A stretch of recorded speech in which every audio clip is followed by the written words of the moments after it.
Welcome, ladies and gentlemen. Welcome back. Welcome to the midweek technical analysis. Um, I've been missing the action. I just came off the road lately. Um, Working in the family business. My brother went into business with his wife's cousin.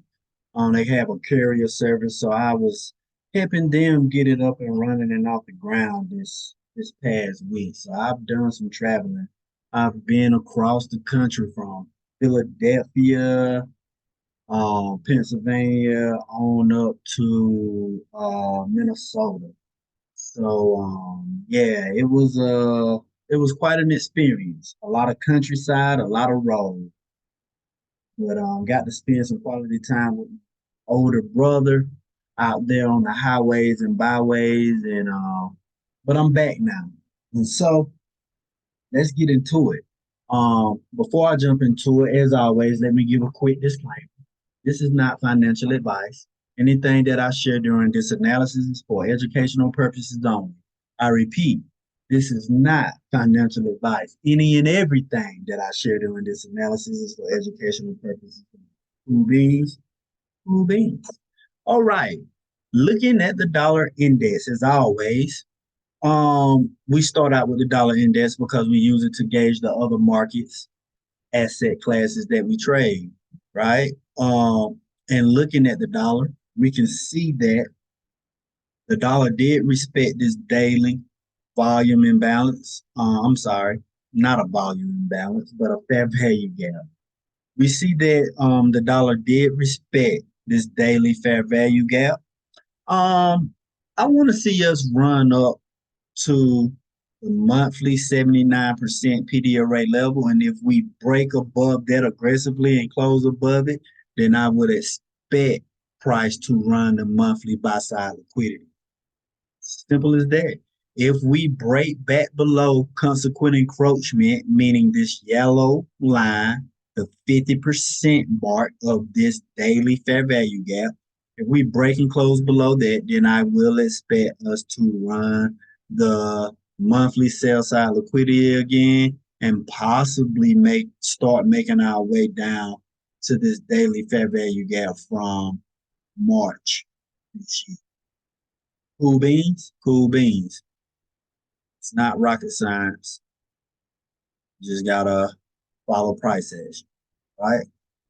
So, being that I am bullish the dollar, expecting the dollar to go higher, I do expect Euro USD to run lower. I want to see Euro USD run this monthly sell side liquidity to close out the week. Now, keep in mind that tomorrow is Thursday, so we know that Thursdays are usually pullback days, right? So that could be the pullback that we need to run this monthly sell side liquidity. We do have unemployment numbers coming out tomorrow, as you can see here. Employment claims, building permits, and our Philly Fed manufacturing index tomorrow. So keep your eyes on that high impacting and moderate impacting news for tomorrow. And that news may be the catalyst that we need to get below this monthly PDO rate level here and run this sell side liquidity here. And if we do run here, I don't see us leaving this monthly sell side liquidity intact without being ran. And then maybe we pop back up off of that monthly sell side liquidity to start making our way back up towards premium price level. Cool beans, cool beans. So, same thing across the board for currencies. I want to see the pound come down into the, I want to see the pound come down into the monthly PDO rate levels. And if we break and close below those levels, I expect us to run the monthly sell side liquidity. Cool beans, cool beans. And with NZD USD, I expect us to run down into this imbalance, this daily fair value gap that we see shaded here in this pinkish this reddish pinkish rectangle that I have marked here, right? Like to see NZD, go ahead and close that in, possibly, for the close of the trading room. Cool beans, cool beans. Now moving on to futures. I don't know if you guys have already added the new contract to your charts, but if you haven't, you will need to for ES. The new monthly contract is ESU 24, right? For ES, and for ENQ, it is ENQU 24. We are in the September contract now. So you need to add that to your chart. Again, for ES, it's ESU 2024, and for NQ, it's NQU 2024. And for futures, I'm going to be honest. We are bullish, bullish, bullish, bullish. I would love to see some kind of correction. I mean, the only correction that we've had since May the 31st, right? The last day of May is we had a pullback last Friday on June the 7th. And we had a pullback. Well, Friday before last, we had a pullback, right? June 7th. And then last Friday, we had a pullback, right? So, with tomorrow being your typical pullback day, let's see if we do get a pullback. Being that we are so bullish, I am looking to um, long the market, buy the market, but only in a discount area. I was in a sale today. I had a buy limit set that got triggered overnight while I was asleep. Um, I'm sorry, I had a sale limit set that was triggered overnight while I was asleep. Um, and I was trying to do a good quick scalp, but market kept rising up on me. So my stop loss got hit on there. So I did take an L for today. No biggie, no worries. I will wait for price to come down into a discounted price area for ES. I'm not going to try to call a top. That's how um that's how you get wrecked. Trying to call tops and trying to call bottoms. So I'm just going to wait until I see some displacement to the downside, right? And if I see some displacement, then I will take a short down into this fair value gap, and then I will exit inside of this fair value gap, and then I will look to long ES inside of this fair value gap, back up to the upside, right? To run whatever the current buy side liquidity is at that time, if that makes sense. Right. So we are very bullish futures. I have been hearing sentiment that, you know, the market is going to plummet. We should see a gigantic correction, right, from all of this move up from April of this year, right? And we should see a correction. Keep in mind, I have my monthly levels down here.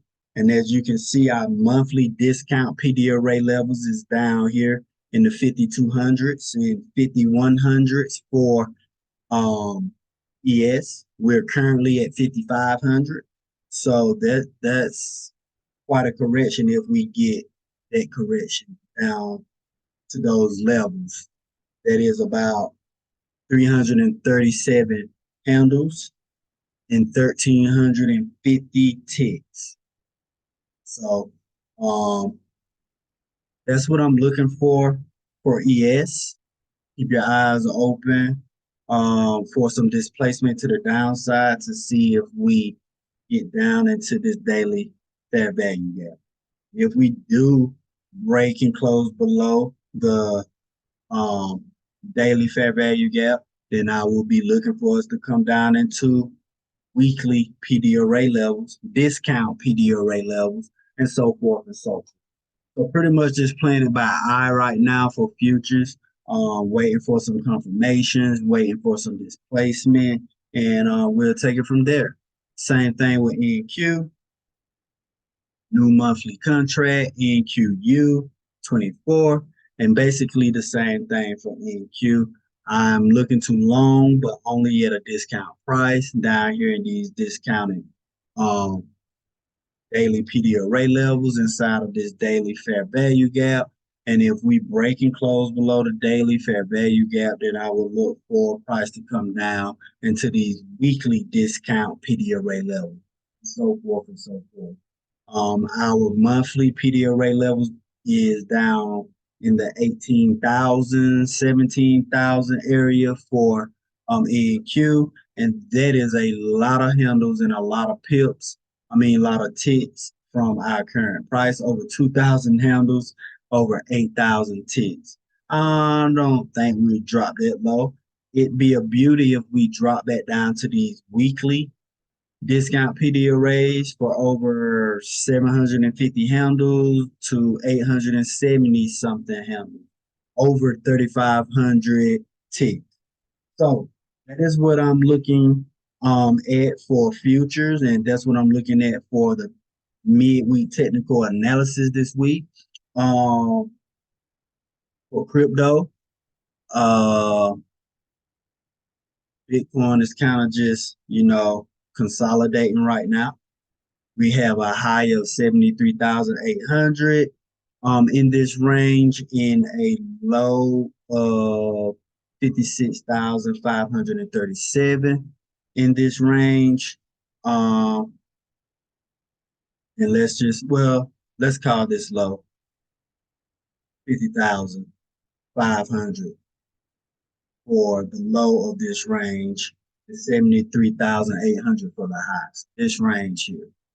So as long as we hold above this daily fair value gap, that price respecting here, I would like to see Bitcoin run all-time high and set a new all-time high.